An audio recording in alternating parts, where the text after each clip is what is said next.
I trusted my friend's mother to live in my deceased father's apartment. I regret it. Never trust him.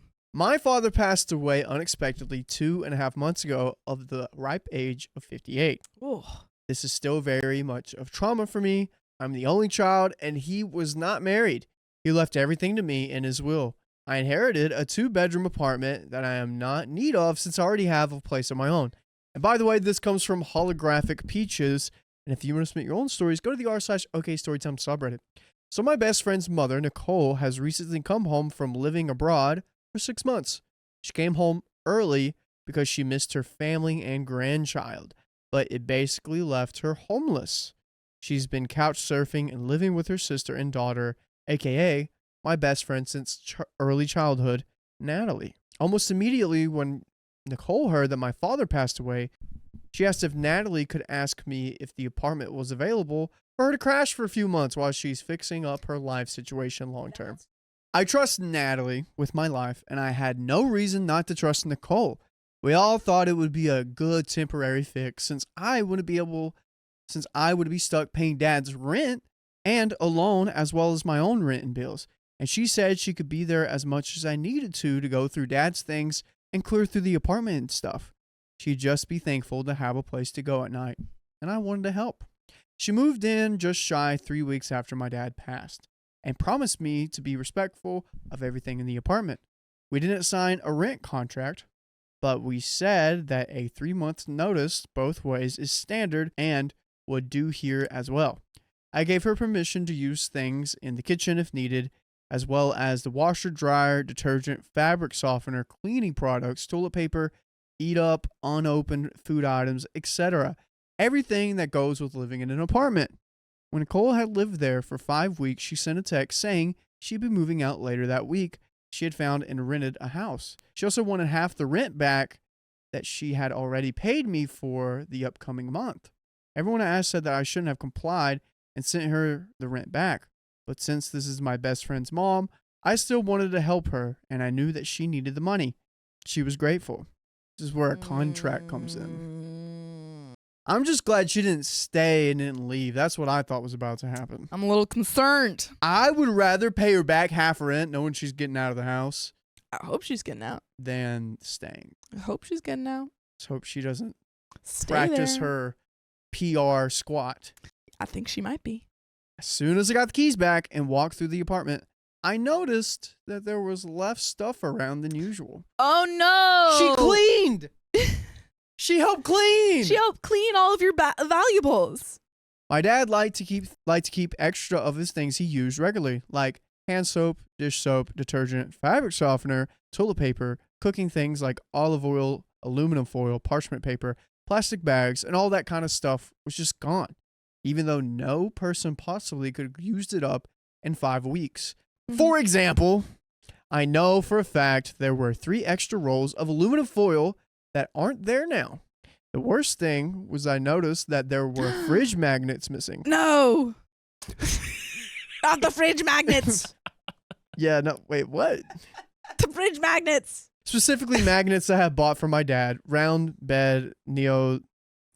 bead magnets that he used to make little designs and graphs with. Oh yeah, they were sentimental. Aww. Immediately texted her and asked if she had taken the magnets by accident, and I got this reply. Hey, Holographic Peaches. Yes, I took them because grandson thought they were so fun to play with. I didn't think they were very important. No, give them back. They're mine. Give them back. I answered her, you can't just take whatever you like, and it can be really dangerous for little kids to play with magnets. If they swallow them, it can cause serious damage. I want them back immediately. Her reply to that was just, hey, OP, just relax. Yes, you shouldn't take things that aren't yours. I'm beyond furious. That's crazy. I feel like... She's like, yeah, you're right. You shouldn't take things that aren't yours. Proceeds to think. I would be like, wherever her new house is. Take her stuff. Be like... Steal. Hey, I need a place to stay. Both of my house and my dad's apartment is flooded right now. Can I come stay at your house for a second? And then just take it all back. Take it all back. Come on. Take a little extra, too. Mm-hmm. Interest. I am beyond furious. I feel like Nicole violated my trust in the worst kind of ways. I trusted her to be respectful in the apartment, not to steal things. I'm just wondering what else goes missing. I have not had the chance to go through everything. And it's not like I keep inventory either. Depending on when this guy was like born, he could have money all over the place. My great grandpa's house, he was born during the Great Depression era. They are taught not to keep money in one place. That's true. So That's true. You could be scrounging up money everywhere. she might Just have to a go on few a little $100s. Easter egg hunt. Yeah. I'm so aware that I'm going through the trauma of losing a parent, and I might be more sensitive than usual. I just want to scream in her face and never, ever, ever see her again or speak to her. But I think that might be impossible since her daughter is my best friend. We will run into each other on occasion, no doubt. We have not spoken other than the text, and I have not gotten a hold of her, and I have not gotten a hold of my friend either. I just want to know how I best should handle the situation going forward, and if I should include my friend or not. We got an update. I think you should absolutely. I mean, if your friend was involved in the conversation about her mom moving in, I think she should absolutely be involved. If she wasn't and that was just a conversation between you and her mom, then maybe don't involve the friend. Mm-hmm. I think that can just be you talking to her mom and be like, hey, you need to give me those things back. Those have sentimental value. I let you stay here. I took off rent price. That's stealing. How can you be so insensitive towards the death, kind of take advantage of someone? Yeah. I don't know. It's weird. This update is a long time coming. I wrote my past one 1.5 years ago. Dang, man. And I've been wanting to update you all for a while now. Not a great sentence to start with. So unfortunately, it gets worse. We left off with my best friend Natalie's mother, Nicole, had been living in my dad's apartment for a few weeks. And when she got moved out, I found out there were things missing. In my post, I specifically wrote about a set of magnets and some household items. Well, a few days after me writing the post, I started to notice there were a lot more things missing. This is a few examples, but not everything. 2 full sets of towels from a luxury brand, as well as a few odd towels, same brand, 2 sheets, 3 sets of bedding, and a small mirror, a couple of movies, a few children's books, my old ones, several things from the kitchen, like a vase and a picture, and a small bathroom carpet that was stored in the closet. Yes, she snooped through my dad's storage and stolen things from there as well. Well, she's got a house to furnish. Yeah, she's like, I'm moving into a new place. I need stuff. This is your housewarming gift. Yeah, I don't think your dad's going to use this anymore. I have since gotten a few things back, like the magnets that were most important to me, but not all of it. She keeps coming up with excuses. Uh-oh. The sheets, the towels, books, etc. are in a moving box somewhere. Or they're in storage. You'll get everything back soon. Or I'll just need to wash them first. Or I haven't seen them. I don't know. I don't even know if I have them. Are you sure you don't have them? First off, why did you take this in the first place? Yeah. Come on. I honestly think at this point, maybe you could bring in the daughter, your friend, and say like, hey, I've been having a lot of trouble with your mom. If you're able to talk, like, don't put it on your friend. Because we don't know that she's at all involved. She might not know anything about this. Can you help me set your mom straight? Yeah, I think you could say like, hey, your mom has been kind of taking advantage of the situation. Do you mind like helping me talk to her or something? I'm more okay with it, but when it just had happened, I was furious and very sad about it. Now, the situation is much more different and weird. I don't necessarily like the idea of Nicole using my deceased father's very nice sets of beddings and towels, but they are just things, and I don't know if I'd actually use them myself. P. Natalie has been trying to help me as much as possible, and she's very upset at her mother. She tried to reimburse me for everything, but I don't think it's her job to do that. We have left it at if Natalie sees something that's my dad's/mine's and Nicole's, she'll grab it and give it back to me. But this is where things get weird. My original post, I wrote that Nicole moved out because she had found a house to rent. Turns out, she actually hadn't. She moved in with her boyfriend in his apartment. They have since broken up, and it left Nicole homeless again, with no one else to turn to. She had to move in with Natalie about 8 months ago, who reluctantly agreed. She had a spare room, and the rent is high, so she needed the extra money. Oh, okay. Nicole, again, this is Natalie's mom, right? Yep. Nicole, once again, has a situation where she doesn't have a place to live, and so now she's living with her daughter. Hopefully she doesn't steal from her daughter. Who knows? Yeah. Who knows, dude? Who really knows these days? Things have been crazy since. This is a very short list of how Nicole's acting right now. 1. She will pick fights with Natalie constantly, and then immediately after, she'll pretend like nothing happened and that she's normal again. Ooh, that's a good one. 2, she spends a lot of money on things she can't afford. Electronics, clothes, shoes, beauty stuff, and then she'll be late with the rent or cause a huge fight to prove she shouldn't have to pay rent this month. She'll also won't return things that won't fit/suit her because it's too hard, and she has piles of clothes that are just too small and laying around her room. 3, she's gained a lot of weight, and she complains about it all the time, but won't do anything about it. 4, she's sick all the time, as in, I'm not feeling good today, think I have a fever, and then she'll just stay home from work for a full week. Now, with everything that's going on with the vid, she's apparently saying she wants to quit her job because she doesn't feel safe outside anymore. And if she does this, she won't have any more income, yet she has no plan B. 5, she expects Natalie to shop for food, pay for all of it, and cook food every day. 6, she'll whine and complain that the apartment is messy, needs to be cleaned. Natalie has a 4-year-old son and a dog, so there are a lot of toys in the living room and the son's room. But Nicole refuses to clean anything herself because it's not her mess, even if some of the mess is hers. 7, she spent an hour sorting her grandson's Lego and then yelled at him when he was playing with it because he ruined it. She also complains that the grandson doesn't like her anymore and says that she is mean if she doesn't want to play with her. She says this is the front of both Natalie and the kid. 8, she'll lose something like her phone, charger, or house keys, and then Nicole will say that Natalie has taken the item from her and that it's Natalie who's lost them. She also says it's on Natalie to reimburse her for the things she loses / her responsibility to get her a new set of keys, etc. 9, I also had the unfortunate run-in with Nicole last fall at Natalie's son's 4th birthday. She's act like nothing's happened. She talked to me, laughed, just pretending like nothing had happened, even before, though, I hadn't seen her or talked to her in almost a year. It was super weird because it didn't feel like it was just for show. Everyone else that had also been there. How many more points do we have? What the heck? Seems like she's just a nuisance is the issue. She's living with Natalie, her daughter, and is a nuisance and doesn't know how to act like an adult and, kind of live on her own. And that's an issue. She also adopted a 4-month-old puppy. Oh, my goodness. Act as a co-signer to the apartment, which she's not. And she says that the dog did it on purpose. Peter pooped outside her door out of spite for her. And the list goes on. And by the way, you can go on and read more stories just like this one on your favorite podcast platform on Apple, iHeartRadio, Spotify. Just click OK Storytime for more stories just like this. I think she's got to go in the streets, man.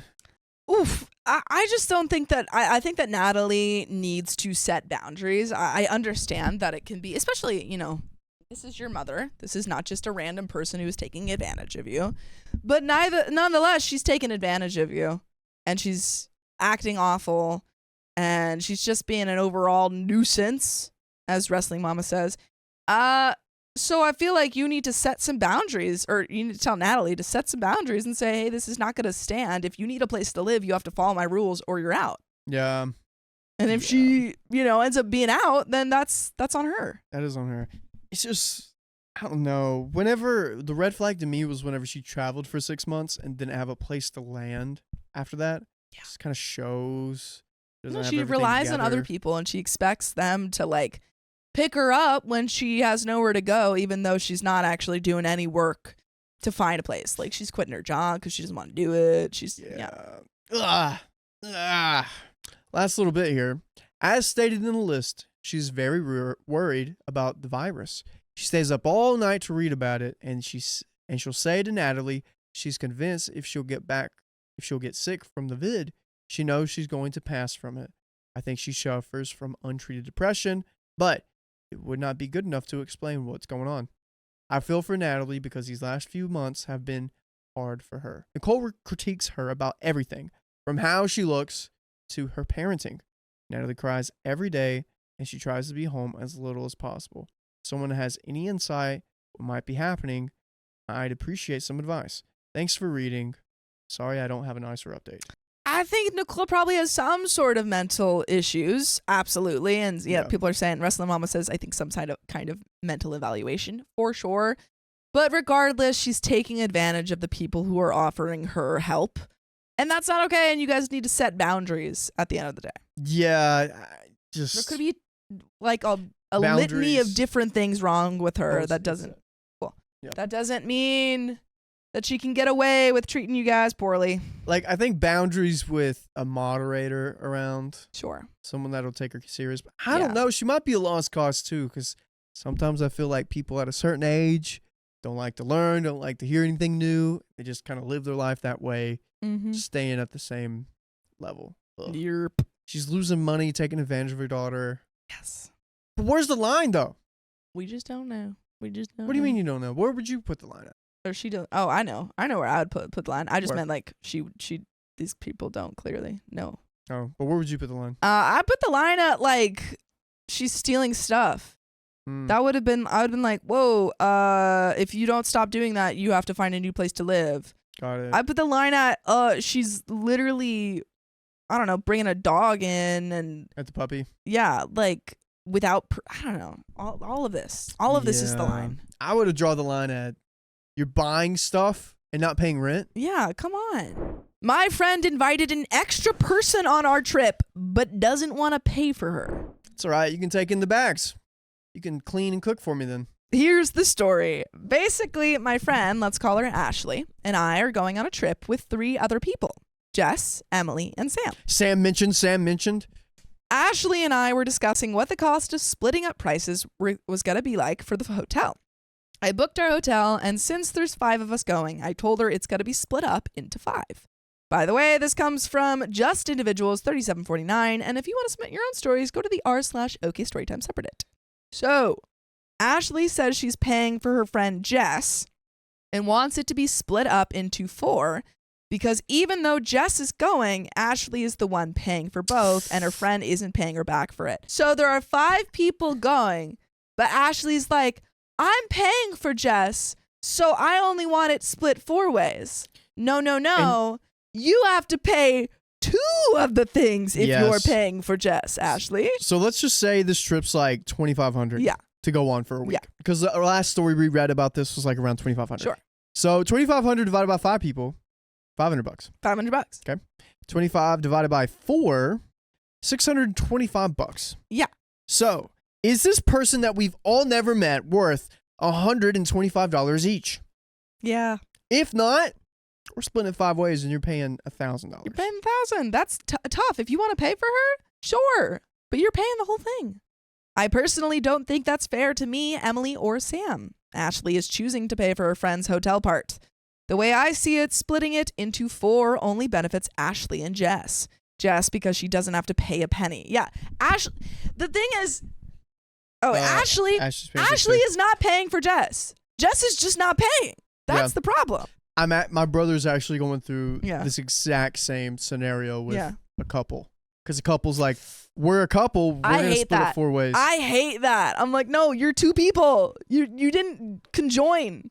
Yeah, I was like, my solution to this is like, okay, if we want to split it evenly, so what we're going to do is we're going to find the square footage of the hotel room. Yeah. We're going to be like, okay, this is your section, and then we're going to split it up by like cost per square foot. Exactly.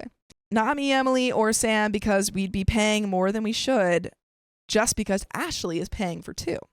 But she's combining 2 into 1 because it's just her paying. If this is confusing at all, here's a mini breakdown of fake prices. But we've already done this, so. Yeah, but I mean, we can give her fake prices too. Total of hotel, $100. 5 people equals 5 payments, $20 each. How Ashley wants to do it. 5 people equals 4 payments, $25 each. Because she's paying for 2 people, including herself, but she's only counting them as 1. That would mean me, Emily, and Sam have to pay more than what we're supposed to owe. I don't think this is right. Now, let's just give Ashley the benefit of the doubt. Yeah. Maybe she missed like 8th grade math. Yeah, maybe she's just bad at math. And she doesn't know how this works. She's like, no, it's the same. You guys don't get it. Yeah, I think just sitting down with her. And running what you just said over with her, you know? Like a whiteboard. Yeah, and you're like, okay, Ashley, here you go. And you can use like cows, like, so there are 4 cows. Yeah. And they have to eat this much grass. You take 1 cow away. The way she wants to do it, it makes it to where Sam, Emily, and I are also paying for Jess's part, not just Ashley. I'm pretty sure Ashley is upset with me because I told her that it needs to be split into 5 to make it fair for everyone else. And she's not really been talking to me, so am I the a-hole? And there are some relevant comments. Commenter 1 says, not the a-hole. What are the sleeping arrangements? Could hinge price on that. Who's on a bed, a couch, sharing a bed, etc. OP says, I believe it's 2 full-size beds and a sofa bed.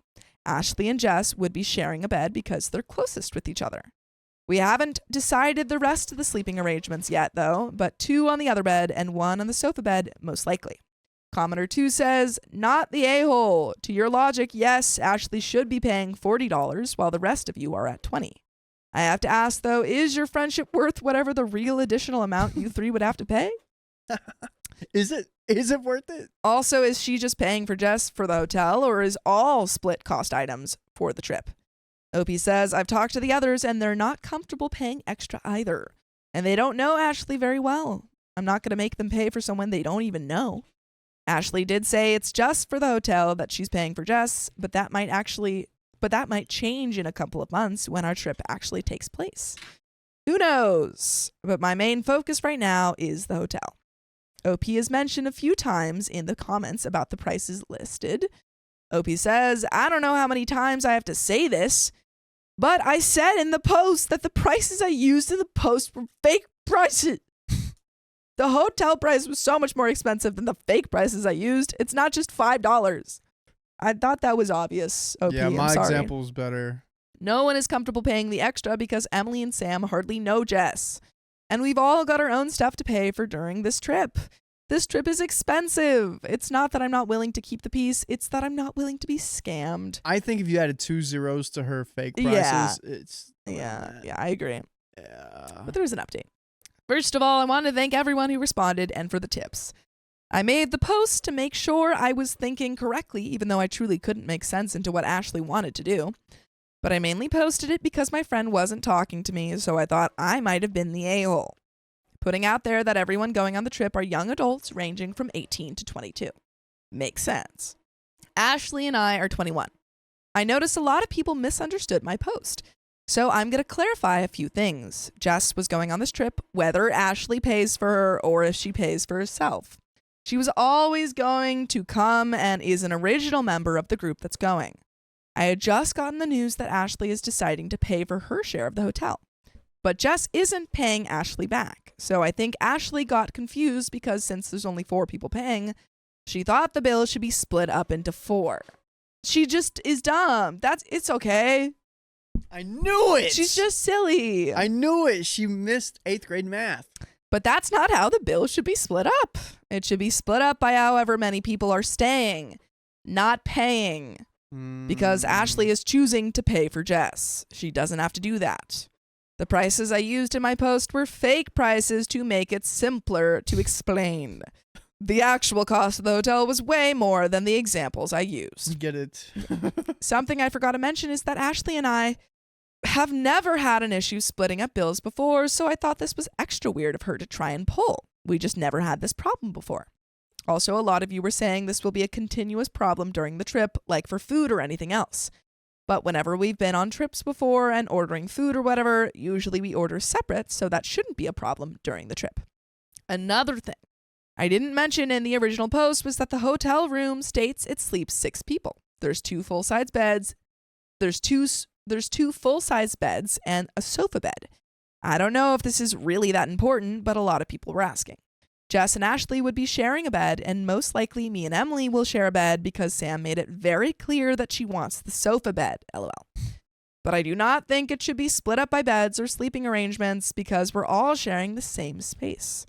Also, something I didn't mention was Ashley said she was only paying for Jess's hotel part, and that anything else was coming out of Jess's pocket. She's not paying for Jess's hotel part. She's paying for her own. Now for the actual update. I've talked to both Emily and Sam about it, and both agree it should be split 5 ways, and if one person wants to pay for another person, then they have to pay double. Neither of them are comfortable paying the extra because they don't know Jess very well, if at all.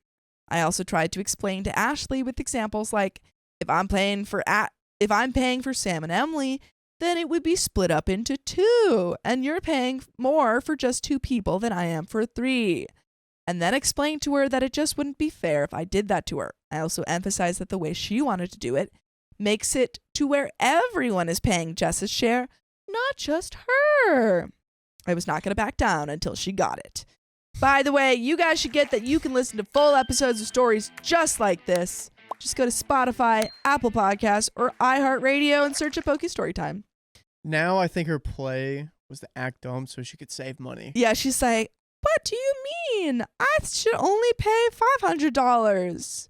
And that's for everyone. Yay! No, Ashley, that's not how life works, or money, or hotels.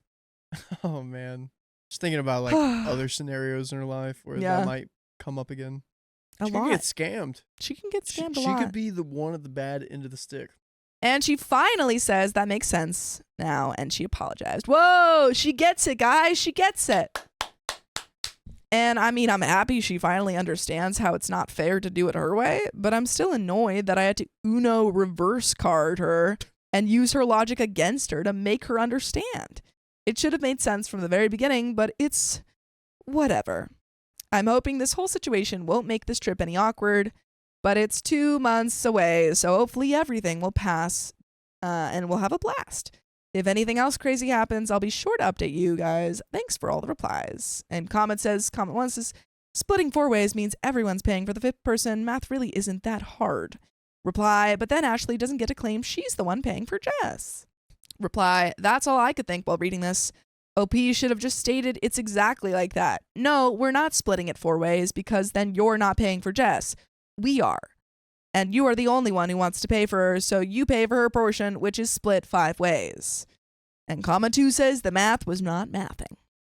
Ain't that the truth? But folks, that's the end of that story. And Ashley finally learned how to do math. Yay. Woo! Yay. The whole goal here. I don't want my friend as my bridesmaid, but I'm afraid to hurt her feelings. Oh, you're still going to have to decide. I'm getting married next fall to my best friend of 8 years, Max, 40 mil. And I've been struggling to put together my bridal party because I no longer wish to have my best friend, Lindy, as one of my bridesmaids. I say my best friend in quote marks because for all that she proclaims herself to be my best friend. I'm so glad I'm your best friend. I've had to do that to a few people. So glad I'm your best friend. So glad I'm your best friend. And they're like, yeah, Riley. Yeah. What are my eye colors? What is my color of my eyes? Oh, beautiful. That's the best response if you don't know someone's eye color. Beautiful. I love it. She hasn't been treating me like a good one for a while, and I also no longer regard her as one of mine, as all the details below and more. Ooh, tea. By the way, this comes from Screaming in the Morning, and if you want to submit your own stories, go to the r/OK Storytime subreddit. So, long backstory for context, and they are blue and green, not really hazel. I have been friends with Lindy ever since we were in elementary school together. We've been each other's best friends for almost as long as I can remember. We've always had each other's backs and supported each other and been there for each other. We used to have a lot of shared interests, but as we've grown up and gone to different universities and pursued different things, those shared interests have decreased. I don't think it's entirely due to no longer having many, or any at all, shared interests that we have grown apart. I have many friends, some of who I have known for almost as long as Lindy, and others less than that. And even after our shared interests have changed, we have managed to remain close. There have been some stumbling blocks in our long-time friendship that I have, over time, caused me to grow a bit more guarded around her, but for the most part, I didn't make it much of an issue about it. In retrospect, I should have. Oh boy, I know exactly where this one's going. Oh, he can see the future, folks. He's Like, He can smell the future. it's ripe. Oh, he smells what's cooking. Yeah. So the incident that has caused me to start truly reevaluating our friendship took place last spring. Our beloved family cat of 10 years, Cheese Puff, was diagnosed with late-stage cancer. Less than 2 months later, we had to make the decision to put him down to sleep as he was suffering too much. R.I.P. Cheese Puff. Arrangements were made with his vet to have him put to sleep in the familiar comfort of our home. Since it was a planned thing, I asked Linda ahead of time if she'd be able to come over to be with me, as I didn't want to be alone at such time. She said she had plans in the afternoon, and I told her that was fine, as I didn't know how long things would take with the vet and funeral and ceremony with the funeral company anyways. I asked her if she could come afterwards, anything from the evening onward, as I'd really appreciate the company. She said she wasn't sure if she would have the energy to do so, so she had planned to head home after her afternoon outings to rest. Once more, I told her that this was fine and she didn't have to come over too early, that she could take a nap first if needed and come after she felt more rested. Again, she said she wasn't sure if she could make it afterwards and decided to stop pressing, and I decided to stop pressing the issue. Okay. Sometimes when we stop pressing issues develop. Nah, Because we ain't pressing it. I'm sorry. You are now demoted to friend. Dude, if someone's cat was being passed away and they're like, I'm going to have the issue, I'm just sad like OP had to ask her to come over 3 times. Instead, I asked Max and then my boyfriend if he could keep me company that evening, and he immediately told me he'd be there and whatever I wanted to arrange for food that I might like to eat, that he'd cheer me up with. Then when the day came to say goodbye to Cheese Puff, my siblings and I were all there, along with some of my siblings' close friends. I kept Max updated as to what was happening so that he'd know what time to come over. That whole day, Lindy never once called or even texted to check in on how I was doing or offered any words of comfort or condolences. That night, I made a bunch of social media posts about Cheese Puff. Cheese Puff's passing, it was really hard to type them out and select the pictures even now, more than a year on. I can't look at my photos of Cheese Puff without tearing up. Many of my friends, both close ones and acquaintances like, offered their condolences and shared pictures and stories about Cheese Puff. A good number of them even reached out to me privately to support in various ways, but not Lindy. I know exactly why Lindy didn't want to come over. What? Lindy only strives on taking other people's energy. Thus, if you don't have any energy to take, she's not going to be there. So she was with other people taking their energies, and she's going to feast on that through the afternoon because Lindy is an energy vampire. Yeah. Yeah, if you don't have any energy in your bucket to pour into hers, she's not coming around. Lindy has a few cats of her own, one What? of which is older than Cheese Puff. So it isn't that she doesn't understand the love between a person and their fur baby. Even the next day, it was radio silence from her until the afternoon, when she asked my family how I was holding up. When I said I wasn't really doing well, she sent me a thumbs up reaction and then immediately began venting about unrelated stuff that she was going through. Ugh. He was right. Do a little this. Do a little this. Told you I smelled that. His nose is approximately 8 minutes in the future at all times. Really is. That would be wild. That is a cool superpower. Undeniably would be wild. Dang. When I tried to explain how I was feeling, how much I was missing Cheese Puff, and how overwhelming the hurt and grief was, she just sent me a GIF and a heart react. So Modern day condolences. that's like, remember how they say like the worst they can say is no. Like that's the worst thing I could have been sent in that moment. Especially because this person has cats. Yeah. So they understand. It's not like they're just like, oh, I don't get it because I don't have any animals. No, It's like they have their own cats. Cheese Puff. Right. So it's just like, dude, after this, never associating with you. Don't Yeah. call me. Don't go by my house. Also, let me know if you have a friend like this, or did, in the chat right now. Mm. And then Lindy ghosted me for the rest of the day until the next day, when she texted me about how she was going to get a new cat and also a salon makeover she was planning to have. Anytime I tried to talk about how I was feeling, she would either give me a token reply and then continue talking about her own plans or issues, or just outright not address what I had told her. I tried a few times throughout that conversation until I eventually gave up trying to seek comfort from her. After that exchange, I just stopped talking to her about anything related to my grief, since she was just showing no interest or empathy. In fact, only making me feel more upset than I already was. It was really hurtful how she was completely dismissing my pain and made everything about her.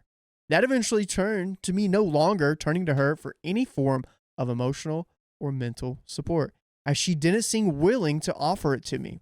Something also happened in her personal life, such that I didn't want to add my personal burdens to what she had to deal with.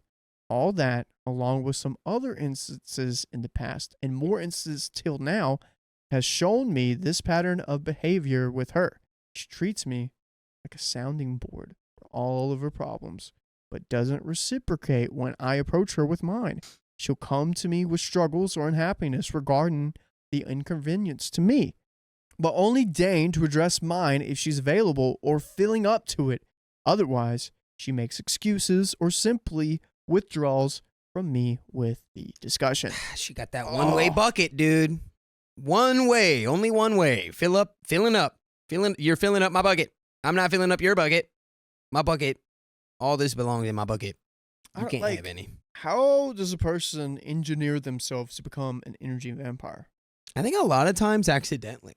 I feel like a lot of the people who do this kind of thing aren't acutely aware that it's what they're doing. Like, they might have a vague sense that, like, you know, they don't do that for others, but they probably just write it off in a way of like, oh, well, I just don't do that. That's just not who I am. I'm more of like a talker, not a listener. And then they just are like, and that's fine. They don't understand how much of a detriment it is to just always eat someone else's crap. Yeah. Even when you're going through it, they come over and they're like, yeah, whatever, shut up. Anyways, yeah, so they totally scuffed my shoe when I got into the elevator. And like, basically from there, my whole day just got worse and worse. And it's like, yeah, no, but I put my cat down yesterday. I put my cat, no, shut up, because I'm getting to the best part of the story. And it's like, what the heck? You have to be fully unaware, because no one would consciously live their life that way. OP continues. I spoke to my therapist about the cheese puff incident and subsequently about the other instances. Took her advice to draw up boundaries to better protect my emotional and mental health. I have since then severely curtailed my deeper interactions with Lindy. This person reads books. The boundaries I've drawn, which everyone else respects, but Lindy often treats as if they don't apply to her. She's a 4. She's a 4 on the Enneagram test. Wait, what? You'll take the test. The Enneagram? Yeah. Okay. I think I've done that once. I can't remember. It's like the Christian version of like the Gemini astrology stuff. Oh, okay. Have helped immensely. But at the same time, I often worry that it's coming off as me icing her out and that I'm being unfair or mean to her by doing so. Dude, what do you want? Do you want not to be having a good friend, or do you want this not good friend? Like, yeah, you're icing her out. I mean, yeah, you can tell her why. Yeah, so I did have the thing closest to this for me was like I had a buddy who would always just like complain. Where it's like we could be talking about something great, and then it's like all of a sudden it's like about how something sucks, or it's like how they don't like this or don't like that. And I eventually told him, I was like, hey, can you, like, I really don't like how you do that. You seem to do it like a lot, like almost without knowing. And then he changed it and it improved. All that and more I have left unsaid has left me not wanting her to be part of the bridal party for my next fall. Oh yeah, the bridal party thing. When we were younger, we talked about weddings and such, swore to be each other's maids of honor when it came time. I no longer want her to be my maid of honor. I don't even want her to be a regular bridesmaid. I've already asked Mask's brother's wife to be my maid of honor, and I've already asked 2 close friends of 10 to 15 years to be my bridesmaids.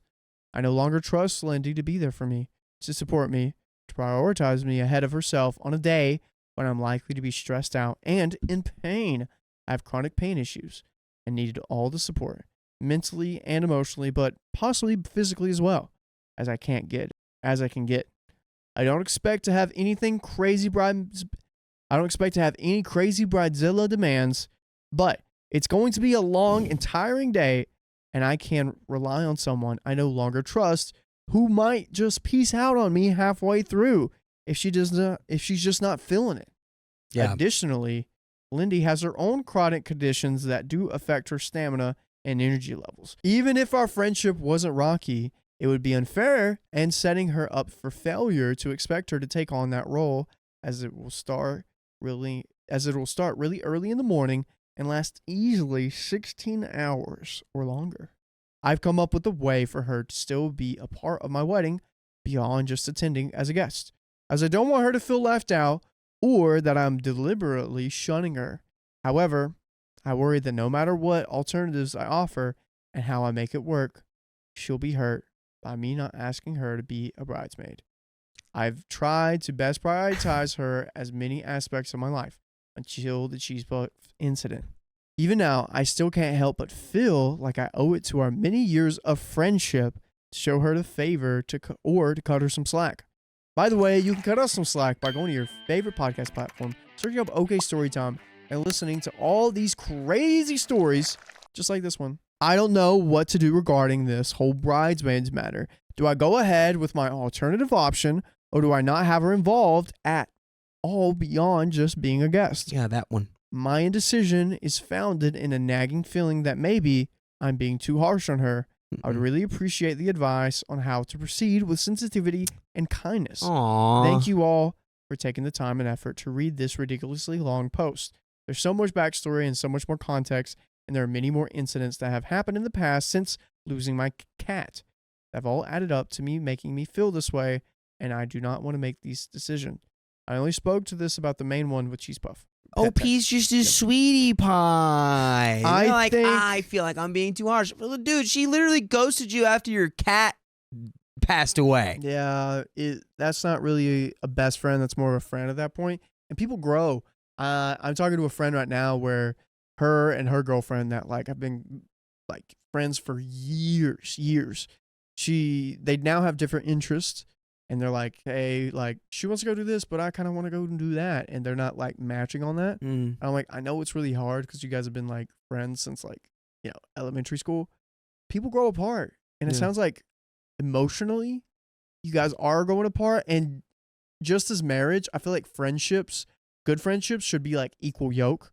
Like, you want people around you that will support you and set you up for your best self. You don't want people, like, taking that from you. Sometimes you can give that. And you can give energy to others, but if like people are taking it from you or they're not supporting you in their best day, even on your worst days, I should show you something. Yeah, it should.